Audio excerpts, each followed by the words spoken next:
Praise the Lord. ஆண்டவரும் இரட்சகருமாகிய இயேசு கிறிஸ்துவின் பெற்ற நாமத்தினாலே இந்த வாய்ஸ் ஆஃப் குட் ஷெப்பர்ட் மூலியமாக உங்களை சந்திப்பதிலே மிக்க மகிழ்ச்சி அடைகிறேன். எப்படி இருக்கிறீங்க? நல்லா இருக்கிறீங்களா? இந்த செய்தியெல்லாம் உங்களுக்கு பிரயோஜனமாக இருக்கிறதா? பிரயோஜனமாக இருந்தால் நீங்கள் லைக் பண்ணவும் மற்றவர்களுக்கு ஷேர் செய்யும்படி நான் கேட்டுக்கொள்கிறேன். ஆண்டவர்கள் யாவரையும் ஆசீர்வதிப்பாராக. இந்த வேளையில் கூட புலம்பலின் புஸ்தகம் 3ஆம் அதிகாரம் 22வது வசனத்தையும் வாசிக்கும்போது, நாம் நிர்மூலமாகாமல் இருக்கிறது கர்த்தருடைய கிருபையே, அவருடைய இரக்கங்களுக்கு முடிவில்லை, அவைகள் காலைதோறும் புதியவைகள். ஆமென். அல்லேலூயா. பிரியமானவர்களே, நாம் நிர்மூலமாகாமல் இருப்பது கடவுளுடைய கிருபை.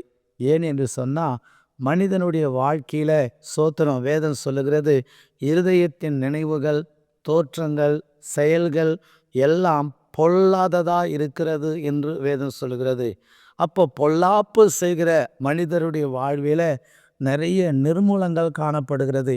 ஆனால் கர்த்தராகிய ஆண்டவர் நம்முடைய வாழ்க்கையில எத்தனையோ தெரிஞ்சோ தெரியாமலோ நம்ம தவறுகின்ற பொழுது கூட கர்த்தர் கிருபையாய் இறங்கி நம்மளை நிர்மூலமாக்காமல் நம்மளை காத்து வழிநடத்தி கொண்டு வருவது ஆண்டவருடைய பெரிய கிருபை. ஆண்டவருடைய பெரிய கிருபை. அவருடைய கிருபைக்கு பைபிள் சொல்லுது, அந்த கிருபை காலைதோறும் கிடைக்கிறது என்று சொல்லப்பட்டிருக்கிறது. பிரியமானவர்களே, இந்த உலகத்தில் ஒவ்வொரு கிறிஸ்தவர்களும் தேவனுடைய கிருபை பெற்ற ஒரு வாழ்க்கை நம்ம வாழ வேண்டும். ஏன் என்று சொன்னால், கிருபை பெற்றவர்களுடைய வாழ்வு எப்படி இருந்தது என்று சொல்லி வேதத்திலே ஒரு சிலரை நம்ம பார்க்க போகிறோம். இந்த நாளிலும் கூட சொல்கிறோம், கிருபை பெற்றவர்களுடைய வாழ்வு எப்படி இருக்கும் என்று சொல்லி நீங்களும் அந்த கிருபையை சார்ந்து கொள்ள வேண்டும். அந்த கிருபை எப்பொழுது கிடைக்கிறது? காலைதோறும் கிடைக்கிறது. அதிகாலையில் எழுந்து ஆண்டவரை பாடி துதித்து அவரை மகிமைப்படுத்தும் போது அந்த கிருபை நமக்கு கிடைக்கிறது. இந்த கிருபை பெற்றவர்களுடைய வாழ்வு என்ன ஆகும் என்று சொல்லி நம்ம பார்ப்போம் என்று சொன்னால், ஆதியாகம புஸ்தகம் 39வது அதிகாரத்தில் 21 நம்ம வாசிக்கின்ற பொழுது, கர்த்தரோ யோசேப்போடு இருந்து அவன் மேல் கிருபை வைத்து சிறைச்சாலை தலைவனுடைய தயவு அவனுக்கு கிடைக்கும்படி செய்தார். சிறைச்சாலை தலைவன் சிறைச்சாலையில் வைக்கப்பட்ட யாவையும் யோசேப்பின் கையில் ஒப்புவித்தான்.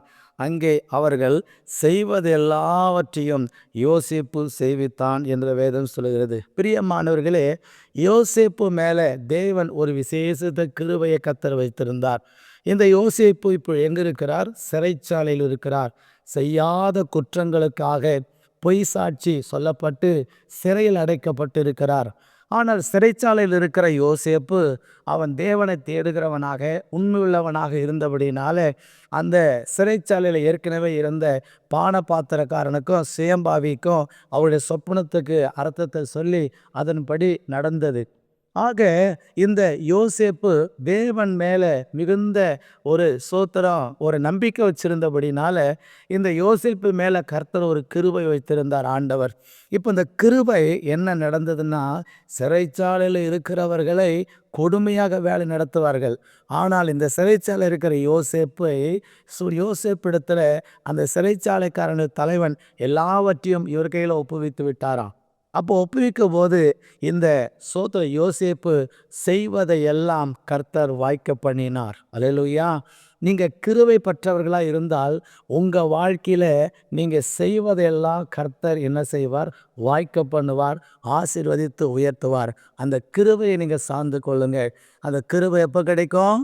காலைதோறும் கிடைக்கும். அந்த கிருபையை நீங்கள் சார்ந்து கொள்ளும்போது கர்த்தர் நீங்கள் செய்கிற எல்லாவற்றையும் கர்த்தர் வாய்க்க பண்ணுவார். 2வது 43ஆம் அதிகாரம் ஆதியாகமம் 43வது அதிகாரத்தில் 29, 30 வசனத்தை வாசிக்கின்ற பொழுது அந்த இடத்துல அந்த வசனம் சொல்லுகிறது, பிரியமானவர்களே, அவன் தன் கண்களை ஏறெடுத்து தன் தாய் பெற்ற குமாரனாகிய தன் சகோதரன் பென்யமீனை கண்டு, நீங்கள் எனக்கு சொன்ன உங்கள் இளைய சகோதரன் இவன்தானா என்று கேட்டு, மகனே, தேவன் உனக்கு கிருபை செய்ய கடவர் என்றான். யோசேப்பின் உள்ளம் தன் சகோதரனுக்காக பொங்கினபடினால் அவன் அழுகிறதற்கு இடம் தேடி துரிதமாய் அறைக்குள்ள போய் அங்கே அழுதான் என்ற வேதம் சொல்லுகிறது. பிரியமானவர்களே, கிருபை பெற்றவருடைய 2வது ஒரு ஆசீர்வாதம் என்ன அப்படின்னா, ஆண்டவர் அவருடைய விருப்பத்தை நிறைவேற்றுவார்.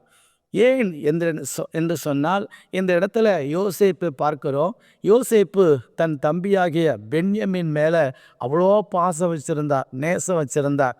அதனால தான் ஸ்தோத்திரம், அந்த ஸ்தோத்திரம் தானியங்கள் வாங்க வரும்பொழுது கூட ஸ்தோத்திரம், உனக்கு சகோதரன் இருக்கிறான் ஸ்தோத்திரம் அப்படிங்கிறத அவர் கேள்விப்படும்போது உள்ளம் துள்ளுகிறது. அவனை கொண்டு வந்தால்தான் அடுத்து உங்களுக்கு ஆகாரம் கொடுத்து அனுப்ப வேண்டியெல்லாம் என்ன பண்ணுறாரு சொல்லுகிறதை பார்க்கிறோம். பிரியமானவர்களே, நீங்கள் தேவனுடைய சமூகத்திலிருந்து கிருபை பெற்றவர்களாக இருந்தால், இந்த யோசேப்புக்கு பென்யமீனை பார்க்க வேண்டும் என்கிற விருப்பம் இருந்தது போல உங்கள் விருப்பத்தை கர்த்தராகிய ஆண்டவர் நிறைவேற்றி தருவார். வசனம் சொல்லுகிறது, உங்கள் மன விருப்பத்தின்படி தந்தருளி உங்கள் ஆலோசனைகள் எல்லாம் கர்த்தர் நிறைவேற்றுவார் என்று சொல்லப்பட்டிருக்கிறது. ஆக நம்முடைய விருப்பத்தை அவர் நிறைவேற்றுவார். மூன்றாவது, கிருபை பெற்றவருடைய வாழ்வு என்னாகும்? ஆதியாகம புஸ்தகம் 6ஆம் அதிகாரத்திலே நமக்கு எல்லாருக்கும் தெரிந்த சம்பவம் தான். இந்த 6வது அதிகாரத்திலே ஸ்தோத்திரம் 8வது வசனத்தை நம்ம வாசிக்கின்ற பொழுது அந்த வசனம் சொல்லுகிறது, ஸ்தோத்திரம், நோவாவுக்கோ கர்த்தருடைய கண்களில் கிருபை கிடைத்தது என்று சொல்லப்பட்டிருக்கிறது. மூன்றாவது, பிரியமானவர்களே, நம்முடைய வாழ்க்கையில் ஸ்தோத்திரம் தேவனுடைய கிருபை இருக்கும்போது இந்த நோவாவுக்கும் அவங்க குடும்பத்திற்கும் ஸ்தோத்திரம் கிருபை இருந்தபடினால அவங்க வாழ்க்கையில் நடந்த ஒரு பெரிய அழிவுக்கு, தேசமே அழிவுக்குள்ளாய் போனது, அந்த அழிவிலிருந்து தப்புவிக்கிற ஒரு சிலாக்கியத்தை தேவன் தாமே அவளுக்கு தந்து ஆசீர்வதித்தார். நீக்கு உங்கள் வாழ்க்கையில் தேவனுடைய கிருபை இருக்கும் என்று சொன்னால் ஸ்தோத்திரம், வரப்போகிற நியாய தீர்ப்புக்கு நீங்கள் தப்பலாம், வரப்போகிற பேர் அழிவுக்கு நீங்கள் தப்பலாம், வந்து கொண்டிருக்கிற கொள்ளை நோய்களுக்கு, யுத்தங்களுக்கு, கலகங்களுக்கு, பலவிதமான அசம்பாவிதங்களுக்கு இயேசு கிறிஸ்து உங்களை தப்பும்படி கர்த்தர் செய்வார். நியாய தீர்ப்பிலிருந்து உங்களை தப்பித்து கொள்ளும்படி கர்த்தர் கிருபை செய்வார். நித்திய ஜீவனை அடைய கர்த்தர் உங்களுக்கு வழிவகைகளை செய்வார். பிரியமானவர்களே, கிருபை நீங்கள் பெற்றவர்களாய் வாழும்போது தேவன் இத்தனை காரியங்களை செய்வார். 3 காரியங்களை செய்வார் என்று சொன்னேன். முதலாவது, கிருபை பெற்றவுடைய வாழ்வு என்ன ஆகும் என்று சொல்லி அவர்கள் செய்வதெல்லாம் கர்த்தர் வாய்க்க பண்ணுகிறார். கிருபை பெற்றவுடைய விருப்பத்தை நிறைவேற்றுகிறார். கிருபை பெற்றவர்கள் அழிவுக்கு தப்பலாம். கர்த்தர் உங்களை ஆசீர்வதிப்பார். கிருபையை சார்ந்து கொள்ளுங்க, தேவன் உங்களை ஆசீர்வதிப்பார். ஜெபிக்கலாம். நல்ல பிதாவே, இயேசுராஜா, நாங்கள் நன்றியோடு கூட சோதரிக்கிறோம். கிருபை பெற்றவருடைய நிலையை குறித்து நாங்கள் அறிந்து கொள்ள உதவி செஞ்சீங்க. நாங்கள் நிர்மூலமாகாமல் இருப்பது கர்த்தருடைய கிருபை ராஜா. உங்கள் கிருபையை ஆண்டவரே கர்த்தாவே, இதை கேட்குற ஜனங்கள் உங்கள் கிருபையை சார்ந்து கொண்டு உமக்காய் எழும்பி பிரகாசிக்க உதவி செய்யும், ஆசீர்வதியும். இயேசுவின் நாமத்தில் பிதாவே, ஆமேன், ஆமேன், ஆமேன். God bless you. கர்த்தர் உங்களை ஆசீர்வதிப்பாராக. ஆமேன்.